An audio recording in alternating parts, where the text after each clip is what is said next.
सभी गीता प्रेमियों को सादर प्रणाम के साथ जय श्री कृष्णा। आप सभी का ये गीता प्रेम धारा चैनल में हार्दिक स्वागत है। आज का श्लोक अध्याय 2 सांख्य योग, श्लोक क्रमांक 58। ओम श्री परमात्मने नमः। इस श्लोक में भगवान आगे के श्लोक से स्थित प्रज्ञ कैसे बैठता है, इस तीसरे प्रश्न का उत्तर आरंभ करते हैं। भगवान उवाच यदा संहरते चायं कुर्मोऽङ्गानीव सर्वशः इन्द्रियाणीन्द्रियार्थेभ्यस्तस्य प्रज्ञा प्रतिष्ठिता। इसका अर्थ देख ले। भगवान कहते हैं, जिस तरह कछुआ अपने अंगों को सब ओर से समेट लेता है, ऐसे ही जिस काल में यह कर्मयोगी इंद्रियों के विषयों से इंद्रियों को सब प्रकार से हटा लेता है, तब उसकी बुद्धि स्थिर हो जाती है। व्याख्या। यहाँ कछुए का दृष्टांत देने का तात्पर्य है कि जैसे कछुआ चलता है तो उसके 6 अंग दिखते हैं, 4 पैर, 1 पूंछ और 1 मस्तक।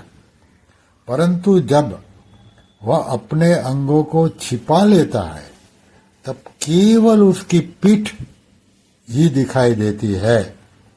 ऐसे ही स्थित प्रज्ञ 5 इंद्रियां और 1 मन, इन 6 को अपने अपने विषय से हटा लेता है।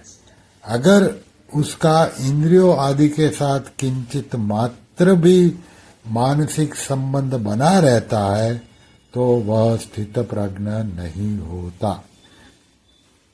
यहाँ संहरते क्रिया देने का मतलब यह हुआ कि वह स्थित प्रज्ञ विषयों से इंद्रियों का उपसंहार कर लेता है, अर्थात वह मन से भी विषयों का चिंतन नहीं करता। इस श्लोक में यदा पद तो दिया है पर तदा पद नहीं दिया है। यद्यपि यत्तदो नित्य संबंध के अनुसार जहाँ यदा आता है वहाँ तदा का अध्यार लिया जाता है, अर्थात यदा पद के अंतर्गत ही तदा पद आ जाता है। तथापि यहाँ तदा पद का प्रयोग न करने का एक गहरा तात्पर्य है कि इंद्रियों के अपने अपने विषयों से सर्वथा हट जाने से स्वतः सिद्ध तत्व का जो अनुभव होता है वह काल के अधीन, काल की सीमा में नहीं है।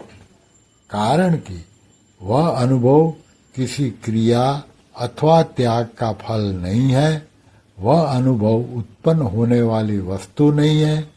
अतः यहाँ कालवाचक तदा पद देने की जरूरत नहीं है। इसकी जरूरत तो वहाँ होती है जहाँ कोई वस्तु किसी वस्तु के अधीन होती है। जैसे आकाश में सूर्य रहने पर भी आंखें बंद कर लेने से सूर्य नहीं दिखता और आंखें खोलते ही सूर्य दिख जाता है। तो यहाँ सूर्य और आंखों में कार्य कारण का संबंध नहीं है, अर्थात आंखें खोलने से सूर्य पैदा नहीं हुआ है। सूर्य तो पहले से ज्यों का त्यों ही है। आंखें बंद करने से पहले भी सूर्य वैसा ही है और आंखें बंद करने पर भी सूर्य वैसा ही है। यानी कि आंखें खोलने और बंद करने समय सूर्य तो वैसा ही कि वैसा ही रहता है। केवल आंखें बंद करने से हमें उसका अनुभव नहीं हुआ था, ऐसे ही यहाँ इंद्रियों को विषयों से हटाने से स्वतः सिद्ध परमात्मा तत्व का जो अनुभव हुआ है वह अनुभव मन सहित इंद्रियों का विषय नहीं है। तात्पर्य है कि स्वतः सिद्ध तत्व भोगों यानी कि विषयों के साथ संबंध रखते हुए और भोगों के भोगते हुए भी वैसा ही है, परंतु भोगों के साथ संबंध रूप पर्दा रहने से उसका अनुभव नहीं होता और यह पर्दा हटते ही उसका अनुभव हो जाता है। ओम परमात्मने नमः। श्री कृष्ण शरणं मम। ओम श्री कृष्ण शरणं मम। श्री कृष्ण शरणं मम। श्री कृष्ण शरणं मम। श्री कृष्ण शरणं मम। ओम श्री कृष्णार्पणमस्तु।